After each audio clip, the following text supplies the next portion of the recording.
Spiderman 4க்கு என்னதான்ப்பா ஆச்சு, டேரக்டாக case பண்ணாங்களா இல்லையா சொல்லி நிறைய பேர் கன்ஃபியூஷன் இருப்பீங்க. ஸோ இப்போ வரைக்கும் ஸ்பைடர்மேன் 4க்கான ப்ரீ ப்ரொடக்ஷன் ஒர்க் தான் போயிட்டு இருக்கு. டேரக்டர் கேஸ்டிங் நடந்த மாதிரி தெரியல, பட் கண்டிப்பாக அந்த படம் வந்து கிரவுண்டடாக தான் இருக்க போதுங்கிறத கிட்டத்தட்ட கன்ஃபார்மே பண்ணியிருக்காங்க. ஸோ ஒரு புது டேரக்டர் உள்ள வரதுக்கான வாய்ப்புகள் இருக்கு. ஜான் வாட்ஸ் ரிட்டர்ன் ஆக மாட்டார் தான் சொல்லப்படுது. ஸோ இப்போதைக்கு இந்த 2 மாசத்துக்குள்ள வந்து பார்த்தீங்கன்னா டேரக்டர் கேஸ்டிங் நடந்துச்சுன்னா வருஷம் எண்ட் வந்து ஷூட்டிங் ஆரம்பிச்சிருவாங்க. அடுத்த வருஷம் பாசிபிளி படம் வரலாம், இல்லைனா 2026 வரைக்கும் காத்துட்டு இருக்கணும். இப்போதைக்கு இந்த படத்தோட பேசிக் அவுட்லைன் என்ன மாதிரி சொல்லியிருக்காங்கன்னா, நம்ம பீட்டர் பார்க்கரோட PTSD அண்ட் அவர் டிப்ரெஸ் ஆகி என்னென்ன விஷயங்கள் பண்றாருங்கிறது தான் பேசிக் அவுட்லைனா இருக்கும் அந்த கதையோட. ஸோ டிப்ரெஸ்டான ஒரு பீட்டர் பார்க்கறதா நம்ம இந்த படத்தில் பார்க்க போறோங்கிற மாதிரி மென்ஷன் பண்ணியிருக்காங்க.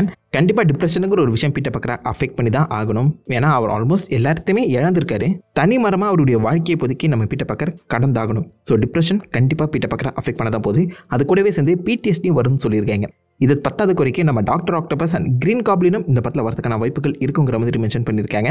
இவங்க 2 பேருமே மல்டிவர்சல் லெவல் கேரக்டர்ஸாக இல்லாமல் போன படத்தில் நோ வே ஹோமில் இவங்க 2 பேரும் அப்பேர் ஆகும்போது அவங்கள பார்த்து இன்ஸ்பயர் ஆகி 2 பேர் இந்த படத்தில் டாக்டர் ஆக்டோபஸ் அண்ட் கிரீன் காப்ளினா மாறுவாங்கன்னு சொல்லப்படுது. போன படத்தில் வந்து அந்த 2 வில்லன்களை இன்ஸ்பயர் பண்ணி 2 புது வில்லன்களை இந்த படத்தில் இன்ட்ரடியூஸ் பண்ண போகிறாங்களாம். லைக் புது கிரீன் காப்ளின் அண்ட் புது டாக்டர் ஆக்டோபஸ் எப்படி இருக்க போதுன்னு தெரியல. அண்ட் கிரீன் காப்ளினை பார்க்கும்போது கண்டிப்பாக நம்ம ஸ்பைடர்மேனுக்கு PTSD அஃபெக்ட் ஆகி தான் ஆகணும். ஏன்னா மேவை கொண்டது அவர் தானே. ஸோ ஒரு வித்தியாசமான டிப்ரெஸ்டான பீட்டை பார்க்குறதா நம்ம இப்போ வரப்போகிற ட்ரெய்லர்ஸில் பார்க்க போகிறோம். நம்புறேன் அந்த டிப்ரெஷன்லேருந்து வெளில வரதுக்காக தான் அந்த ஸ்பைடர்மேன் 3ல டெக்னிக்கலாக நம்ம ஸ்பைடர்மேன் அந்த வெனாம் சூட்டை போட்டிருப்பாரு.